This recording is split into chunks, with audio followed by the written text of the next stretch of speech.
The flames of the Second World War swept across Europe, North Africa, the Atlantic, Asia, and the Pacific, and even the frozen Arctic. All of it spread across multiple theaters, and the worst of them all, the Eastern Front, or as the Soviets called it, the Great Patriotic War. It combined the largest scale of land combat in history, deliberately cruel policies towards civilians and prisoners of war, extreme climate conditions, the ruthlessness of both regimes toward their own people, and the highest absolute death toll ever recorded on a single battlefield. In short, if you could imagine hell, it would look something like this. From June 1941 to May 1945, the two main warring sides, Nazi Germany and the Soviet Union, along with their allies, gave everything they had to utterly destroy each other. And they almost did. Then again, with the signing of the non-aggression pact between Germany and the Soviet Union in 1939, which shocked the entire world, by the way, this never should have happened. You see, the USSR and Germany were planning to divide Eastern Europe between themselves after the war, not to be at war with each other. But Hitler actually needed peace in the East while he was conquering the West. So, with this pact, he was just buying time. This racial and ideological war of annihilation, known in German as Vernichtungskrieg, began on June 22, 1941, with the largest land invasion in history, Operation Barbarossa. Over 3.8 million Axis soldiers attacked the Soviet Union along a front of roughly 1,800 miles. The Wehrmacht expected to demolish the country in a 3-month blitzkrieg before winter, and that expectation wasn't crazy because the USSR was genuinely vulnerable at that moment. Stalin, reassured by the non-aggression pact and naively trusting Hitler's word, had just finished the Great Purge, the systematic elimination of his own undesirable officers, and he was not prepared for what was coming, not even close. On the first day of the invasion, the Luftwaffe destroyed around 1,800 Soviet aircraft, most of them on the ground. The Soviets were left without air defense. In just 1 week, German tanks had pushed 250 miles deep into Soviet territory. Minsk, the capital of Belarus, was taken. By mid-July, they were already dangerously close to Moscow. So, Hitler had reasons to be confident. He famously said, quote, "We have only to kick in the door, and the whole rotten structure will come crashing down." His motives were the conquest of vast, fertile territories in the east for German settlement, the destruction of communism, and the elimination of what Nazi ideology called Judeo-Bolshevism. Because Slavic peoples were considered subhuman and unworthy of life itself, I suppose. And all of this was not rhetoric. It was documented policy. You see, the Commissar Order directed German forces to separate and shoot Soviet political officers immediately upon capture. Guidelines officially known as the Jurisdiction Decree preemptively absolved German soldiers of criminal responsibility for crimes against civilians. And then there were the Einsatzgruppen, mobile killing units that operated behind the front lines, eliminating Jews, communists, and anyone looking suspicious. By the end of 1941, they had killed over 500,000 civilians, and that is not all. Then there was the Hunger Plan, a name as blunt as it was uncreative. Its goal was to seize the food supplies of occupied territories for German soldiers and civilians. This would condemn 20 to 30 million Soviet citizens, particularly the urban population, to starvation. And the estimates suggest that is exactly what happened to at least 4.2 million people. Also, prisoners of war were sent into forced labor, starved or simply shot. 57% did not live to see the end of the war. But although the Germans did everything they could to terrorize, oppress, and subjugate the Soviets, they achieved quite the opposite. All that fanaticism, the merciless destruction and killing of both soldiers and civilians, along with the willingness of the ordinary Soviet soldier to give everything for the homeland, all of it gave rise to partisan groups that posed a serious threat to the German forces. Soviet partisans in Belarus and Ukraine attacked supply lines, sabotaged railways, blew up bridges, ambushed patrols, and coordinated with the Red Army to disrupt enemy logistics every way they could. All in all, they became much more than just a serious headache for the Germans. So they had to respond somehow, and they did, with collective punishment. And one of those measures was the burning of entire villages. And speaking of fire, both sides carried out a scorched earth policy. The Soviets did it first during their desperate retreat in 1941. Under Stalin's directive to not leave the enemy a single locomotive, not a kilogram of grain, not a liter of fuel, factories were dismantled and shipped east. Crops burned, bridges blown, and entire towns set on fire. And when the tide turned, and it was the Germans retreating in 1943 and 1944, they did the exact same thing, burning around 28,000 villages in Ukraine alone and leaving the ancient city of Novgorod in ruins. You know what that meant for ordinary people?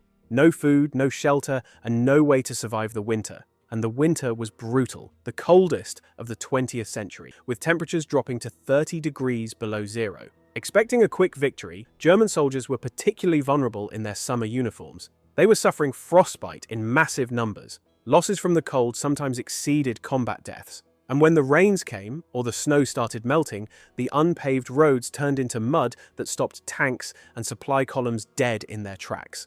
And the supply issue was a big one. You see, they moved mostly by train. The German front line required around 120 supply trains per day, but only about 100 were delivered. And that's on a good day. What's more, that's before you factor in the different track gauge Russian railways used, which meant German engineers had to relay the tracks before they could run on them at all. On top of that, as we found out, partisan units were regularly blowing up railway lines. Horses were also used for supply transport and pulling artillery, but hundreds of thousands of them died during the winter. And as if that wasn't enough, basic hygiene conditions simply did not exist. Weeks without washing or changing clothes led to a whole range of diseases. Dysentery, typhus, and lice ran through the ranks. Also, German soldiers spent months on the front line without relief. So constant fighting, the loss of comrades, and inhuman conditions unsurprisingly led to psychological breakdown. They even had a special name for it, Russland Kola, Russian madness. And it didn't help much to find out that their country's propaganda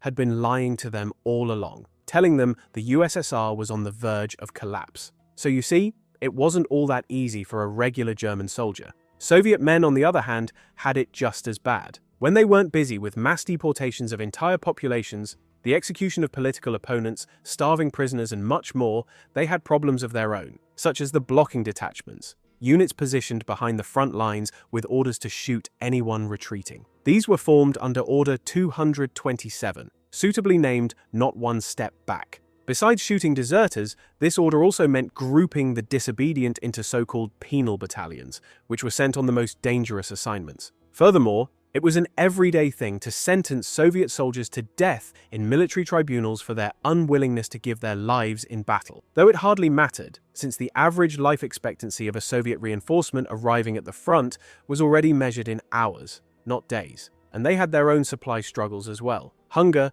was a daily reality. Rations were minimal, and in many cases soldiers were eating leather belts and rats. Also, they didn't have enough weapons in the early stages of the war. Sometimes two soldiers shared a single rifle, and the one without it waited for his comrade to fall so he could pick it up. Medical supplies and care were equally catastrophic. Wounded soldiers often waited hours or days for treatment, and when a surgeon finally reached them, well, he operated without anesthesia. And through all of this hardship, exhausted, starving, frozen, and terrified of their own commanders, soldiers on both sides were killing each other in the bloodiest battles in history. And I wish I was exaggerating. In the Battle of Moscow, which ran from the end of September 1941 until the beginning of January 1942, the Soviets finally managed to prove that the Germans were not invincible after all. German forces, almost 2 million soldiers of Army Group Center, supported by the Luftwaffe, came dangerously close to the city, trying to push their way in through the defensive lines. Now, what saved Moscow was partly geography, partly winter, and partly the strong morale of the defenders, mostly because of Stalin's decision to stay and defend the city. He managed to transfer dozens of divisions and around 1,700 tanks from the Far East. Those were fresh Siberian reinforcements, well-equipped and more than ready for the counter-offensive. In the end, although Soviet losses were staggering, somewhere around 1 million casualties, the enemy was left shaken to its core. And while the fighting raged near Moscow, something even more horrifying was happening in Leningrad. From September 1941 until the end of January 1944, the Germans and Finns kept the city surrounded on almost every side, cutting off supplies to both the military and the vast civilian population within. Hitler had no intention of storming the city. He wanted to starve it, and the situation inside quickly became catastrophic. With German artillery pounding the city around the clock, people had to make do with minimal food supplies. And the little bread that was handed out had more sawdust in it than flour. Under constant enemy fire, ships and barges carried food and supplies across Lake Ladoga, the only route available. In winter, when the lake froze thick enough, trucks drove across this icy path, the so-called Road of Life, sometimes with their lights off to avoid being seen by the enemy. Many of them broke through the ice and never made it. But all those efforts were far from enough. In the end, Leningrad lost around 1 million lives. More civilians than the United States and Britain lost soldiers combined in the entire Second World War. It was a third of the city's population. Then came Operation Blau, launched in the summer of 1942. Hitler directed his offensive toward the Caucasus oil fields and the city of Stalingrad. Although splitting your forces to chase two major objectives simultaneously is rarely a good idea. And why did he choose Stalingrad specifically? Well, the city was not just an industrial center, it was also a symbol of the USSR, given that it bore Stalin's name. What followed was the largest, longest, and deadliest urban battle in history. After 6 months of desperate fighting through every street, every building, every apartment in the city, and after 2 million casualties on both sides, the Germans surrendered. Not that they had any other choice anyway, given that their entire 6th Army was trapped inside the Soviet encirclement. After the defeat at Stalingrad, Germany made one final attempt to reclaim the initiative on the Eastern Front, at Kursk. It would turn out to be the last. The plan was basically to shorten the front line and destroy as many Soviet forces as possible. However, thanks to the spy network known as Lucy and British intelligence, which had decrypted German communications, the Soviets knew all about it. The German attack began on July 5, 1943, and immediately ran into unexpected layers of defensive positions packed with 500,000 mines and reinforced by anti-tank ditches. After 8 days of brutal tank fighting and the highest number of aircraft shot down in a single day, Hitler called off the operation. From that moment on,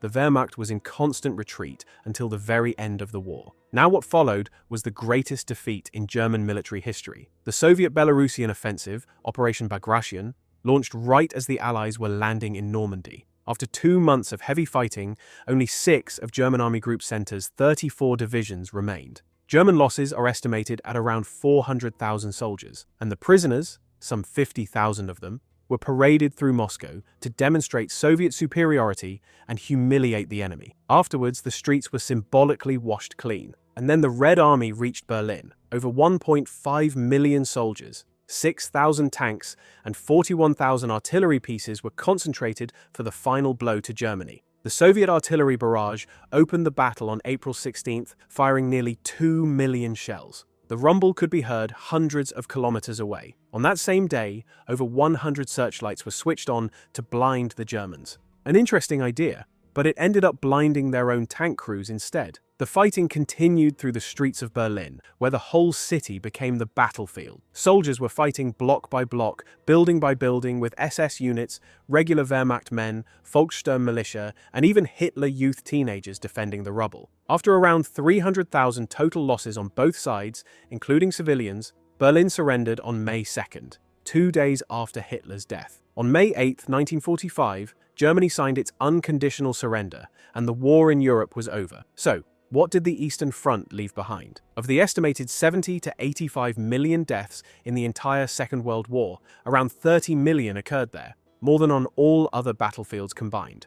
The Soviet Union alone lost 1 in every 6 of its citizens. Of the 5 million German soldiers killed in the war, 4 million died on Soviet soil. All in all, the Eastern Front holds the record for the highest absolute death toll ever recorded on a single battlefield. Civilians paid an enormous price in this conflict. And it wasn't until the 1980s that the Soviet Union's demographic growth turned positive again. More than 1,700 cities and towns vanished, along with tens of thousands of villages. The economy of Soviet Ukraine was almost completely destroyed. By liberating Eastern Europe, the Red Army established the Soviet sphere of influence. Germany and Berlin were divided into occupation zones, sowing the seeds of the Cold War. We now see that the Eastern Front was indeed the deadliest theater of war in human history. But while all of this was happening in Europe, somewhere on the other side of the world, another war was being fought. Just as brutal, but in its own way. The Pacific, which you can watch right here.